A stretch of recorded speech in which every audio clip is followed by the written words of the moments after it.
qui sera en français. Un espace né grâce à l'initiative d'un homme, Walter von Kennel. De soldat à commandant, il est passé dans différents régiments. L'armée a rythmé sa vie. Et le musée s'est inspiré de sa carrière. Toute une histoire.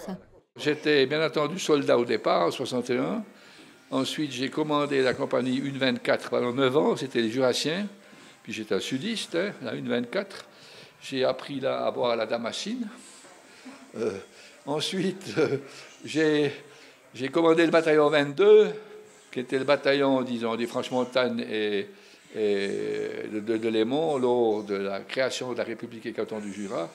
J'ai reçu le drapeau fédéral et non plus le drapeau BE. Puis ensuite, j'ai commandé le régiment 46, qui était le Landwehr. C'était sympa, les Landwehr. Et en 90 jusqu'en 92, j'ai commandé le régiment d'infanterie 9. Mon régiment, notre régiment. Un régiment dont l'habillement a évolué au fil des années.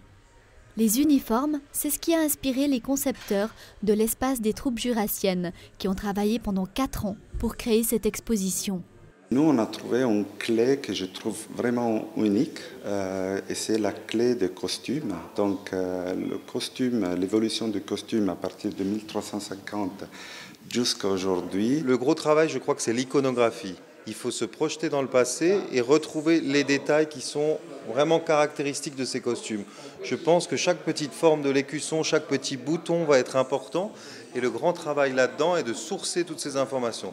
Une fois qu'on a les bonnes informations, les bonnes photos, dessins, gravures, c'est là qu'on peut commencer à reproduire à l'identique. Un travail d'envergure qui a impliqué une 50aine de personnes, historiens, journalistes, costumiers. Pour qu'ils soient admirés, reste à faire venir le public en rendant l'exposition ludique. Aujourd'hui, c'est un thème qui est assez compliqué. L'armée, je dirais que pour les générations d'aujourd'hui, c'est de plus en plus difficile de s'intéresser.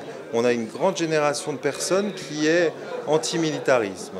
Et notre travail, c'est de rendre une exposition ludique aujourd'hui. Utiliser des outils interactifs et digitaux, tels que les tablettes et les écrans, pour que le public de toutes les générations puisse être intéressé à des sujets assez sensibles et difficiles, on va dire. Au-delà des générations, les concepteurs espèrent, grâce à la digitalisation, faire venir le public, mais aussi faire rayonner l'exposition hors des murs de Saint-Imier.